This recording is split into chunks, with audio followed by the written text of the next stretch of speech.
पण गेले काही दिवस ज्या काही घटना घडल्या, मला असं वाटतं काही गोष्टींचं तुम्हाला सांगणं खूप आवश्यक आहे, गरजेचं आहे.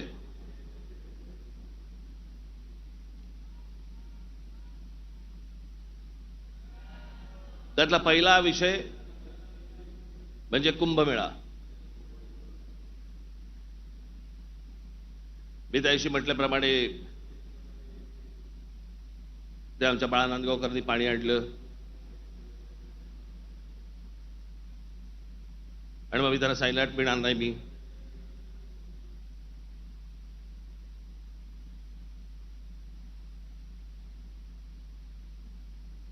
मग नव्याने वारं शिरलेल्या काही हिंदुत्ववाद्यांना असं वाटलं, अरे मी कुंभमेळ्याचा अपमान केला. मूर्ख आहात का?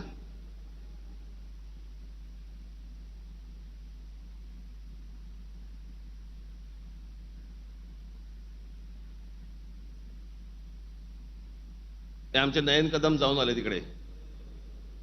कुठे नयन? कसं वाटलं? म्हणे आतमध्ये गेल्यावरती असं झालं म्हणे. म्हटलं नाही, खालून प्रेत गेलं असेल एखादं.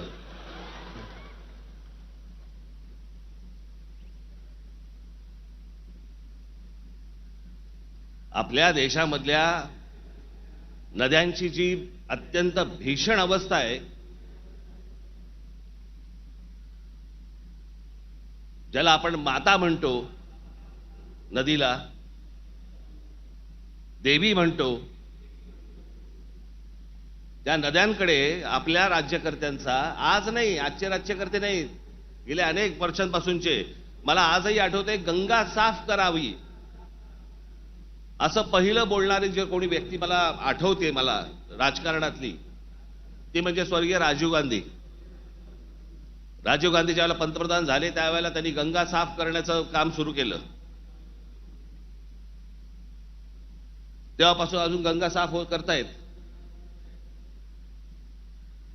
त्याच्यानंतर आता 2014ला नरेंद्र मोदीजी पंतप्रधान झाले, त्यांनी तेच सांगितलं गंगा साफ करणार. आपल्याकडच्या देशांमधल्या नद्यांची अशी अवस्था आहे की त्याच्यामध्ये पाणी पिणं तर लांबची गोष्ट, तुम्ही आंघोळ केली म्हणजे, मी माझ्याकडे आत्ता काही उत्तरेतले लोक येऊन गेले मध्ये आणि त्यांनी मला सांगितलं की कित्येक लाखो लोक तिथे आंघोळ केल्यानंतर आजारी पडलेले आहेत. पडणारच आजारी.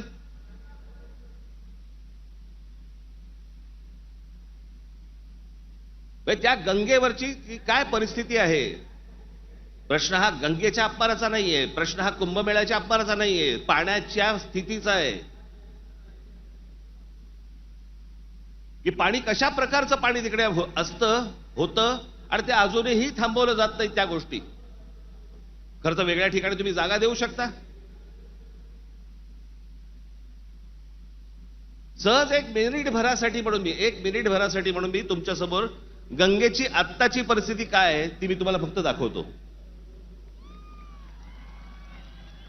खाली अरे खाली आण त्याला, खाली आहे.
ही गंगेची परिस्थिती आहे.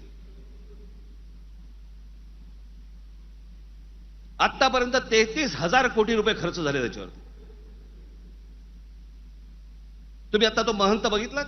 ज्याला बोटीतनं तसाच्या तसाच टाकून दिला.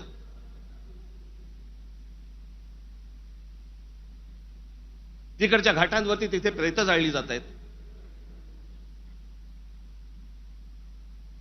नुसतं आपला अग्नी दिल्यासारखा करतात आणि तसंच प्रेत ढकलून देतात पाण्यामध्ये.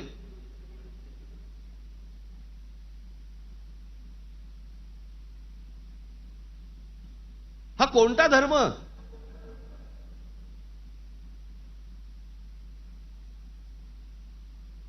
म्हणजे आमच्या नैसर्गिक आपल्या देशाच्या गोष्टींवरती जर समजा अशा प्रकारचा धर्म आडवा येत असेल, काय करायचं त्याचं?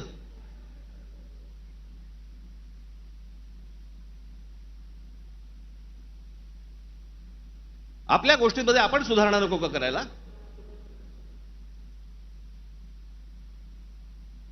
काळ बदलला, लोकसंख्या वाढली. 1000 वर्षापूर्वीच्या गोष्टी वेगळ्या होत्या, आत्ताच्या गोष्टी वेगळ्या आहेत.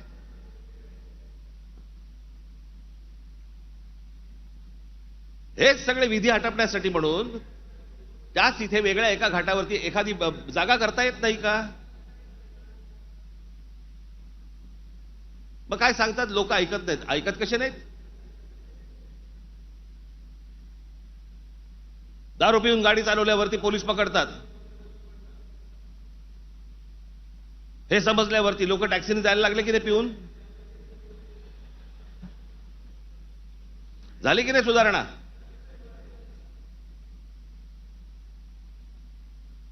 आपल्या नद्या स्वच्छ राहिल्या पाहिजेत.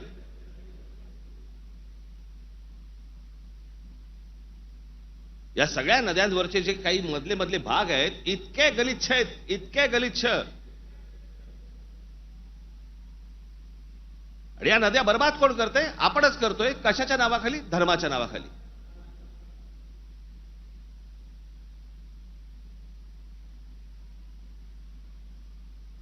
प्रत्येकाला आपापला धर्म प्यारा असतो. प्रत्येकाने आपापल्या धर्मामध्ये सुधारणा केल्या पाहिजेत. मी ज्या वेळेला हे गंगेवरचं ज्यावेळेला मी पाहत होतो सगळ्या गोष्टी, मला कळेना हे कसं काय चाललंय.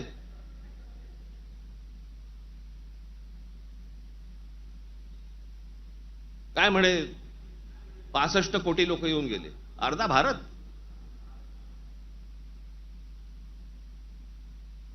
चला त्यातले आपण 5 लाख आपण पकडूया, व्हीव्हीआयपी आणि व्हीव्हीआयपी.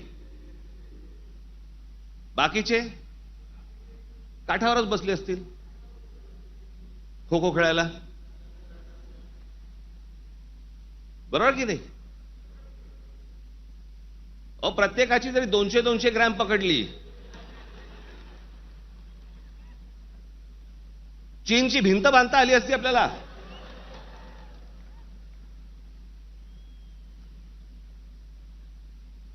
बरं तेही कुठे गेलं?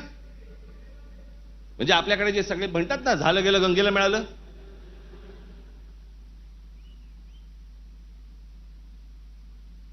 महाराष्ट्रामधली देखील आज नद्यांची परिस्थिती हेच. आमच्या कोकणामधली सावित्री नदी घ्या, सगळं केमिकलने भरली आहे.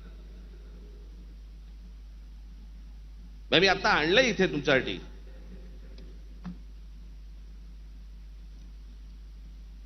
देशभरात एकूण 311 नदीपट्टे म्हणजे पॅचेस असे आहेत जे प्रदूषणामुळे धोक्याच्या पातळीवर असून त्यात महाराष्ट्रातील तब्बल 55 नदीपट्टे प्रदूषित आहेत. याच्यामधल्या सर्वात प्रदूषित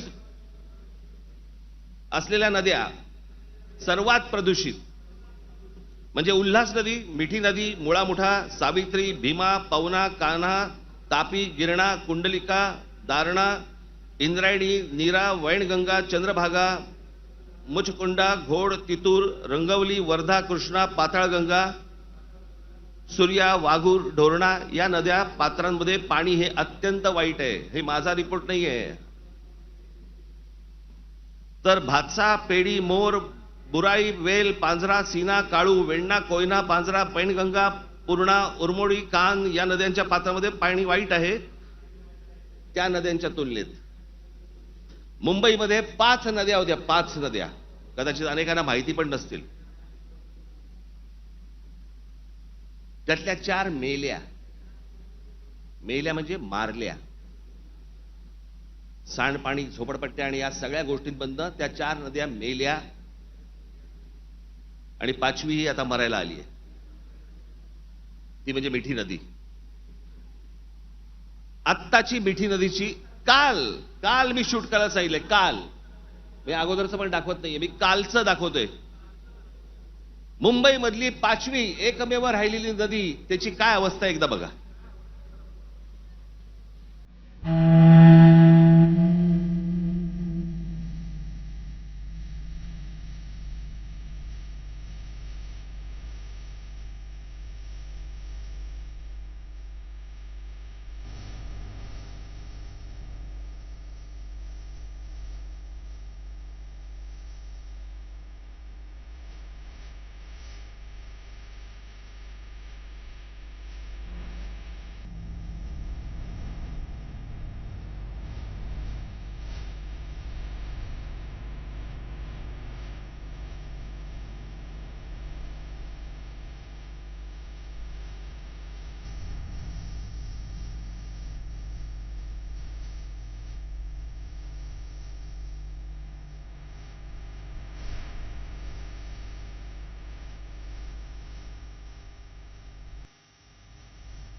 ही नदी आहे आपली. त्या सगळ्या नद्या मारून टाकल्या आपल्या लोकांनी. दरवर्षी येणार मुंबई महानगरपालिका म्हणणार की आम्ही मिठी नदी साफ केली. ही साफ जोपर्यंत आजूबाजूची वस्ती हटत नाही तोपर्यंत या नद्या कधीही साफ होणार नाहीत. आपल्या सगळ्या नद्यांमध्ये सगळीकडे केमिकल्स भरलेली आहेत. का? आमचं पोल्युशन कंट्रोल बोर्ड काय करतं?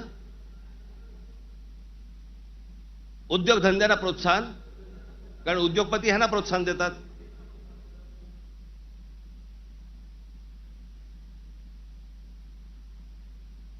जे म्हणून आपल्याकडचे नैसर्गिक स्रोत आहेत आपण ते बंद करायचे आणि त्याच्यानंतर त्याच्यावरती बोलल्यानंतर तुमचा धर्म आडवा येणार.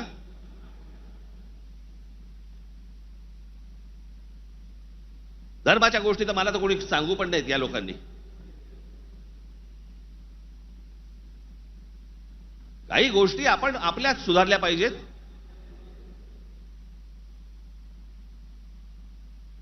मी मागे हा एकदा विषय बोललो होतो. तो विषय बोलल्यानंतर मी एकदा नांदेडला होतो. नांदेडच्या गुरुद्वारामधले जे तिकडचे जे काय म्हणतात त्यांना, आता मला त्यांना काय म्हणतात मला माहिती नाही. आपल्या भाषेत सांगायचं म्हणजे काय, तिकडचे गुरुजी असतील. आणि त्यांनी मला सांगितलं की आपने जो कहा वो बहुत ठीक कहा. काय म्हणालो तुम्ही?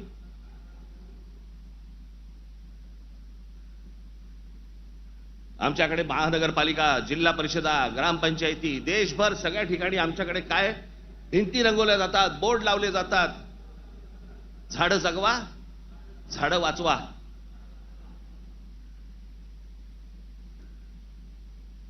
आणि आमच्याकडे देशामध्ये आपल्या हिंदूंचे अंतिम संस्कार, अंत्यविधी हे लाकडावरती होतात.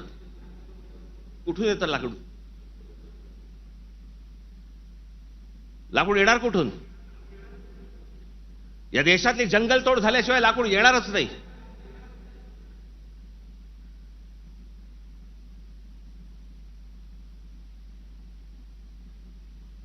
आणि ह्याला पर्याय म्हणून काय त्या इलेक्ट्रिक विद्युत दाहिनी आल्यात ना.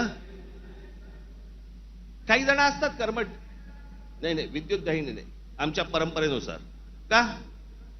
विद्युत दाहिनी केल्यावरती काय कल्याणला उतरवतात?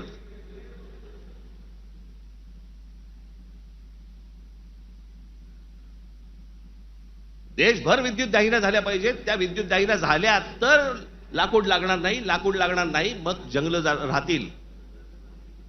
आमचे पंतप्रधान नरेंद्र मोदी मागे एकदा जंगलात गेले होते फिरायला, कोणतरी एका परदेशी माणसाबरोबर. म्हणजे आमच्या पंतप्रधानांना जंगलांची आवड आहे.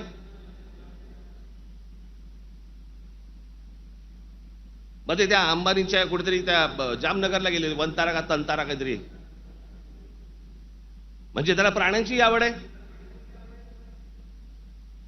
मग प्राण्यांची आवड असेल तर जंगल जगवली पाहिजे. जंगल हे आपलं मुंबईचं नॅशनल पार्क आहे ना,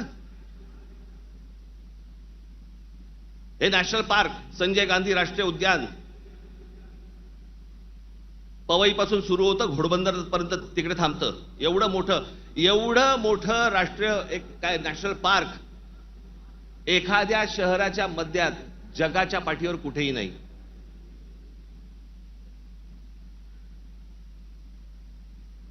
आपण आमचे मूळ विषयच आपण विसरलेलो आहोत.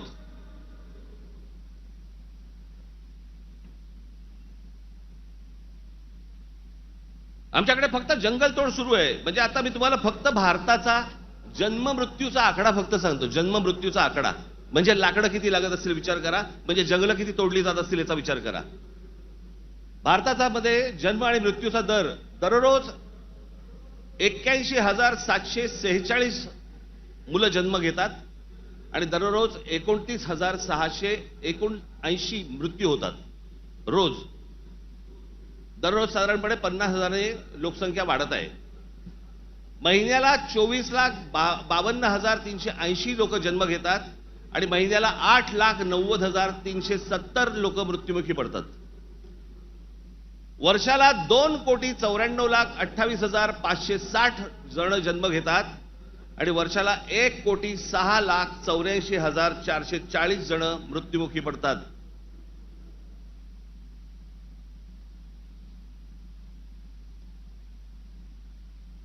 आपण एका बाजूने बोंबलायचं, आमच्याकडे दुष्काळ पडलाय, आमच्याकडे पाणी नाही. मराठवाड्यातल्या अनेक ठिकाणी 7-7 दिवस पाणी येत नाही.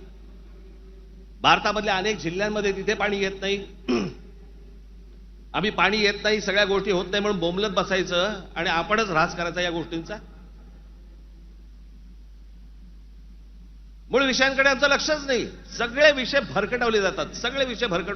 आमच्याकडे कोण येतो, आम्हाला पाय जंगलांची पडली नाही, पाण्याची पडली नाही, कशाची पडली नाही, आम्हाला पडली औरंगजेबाची.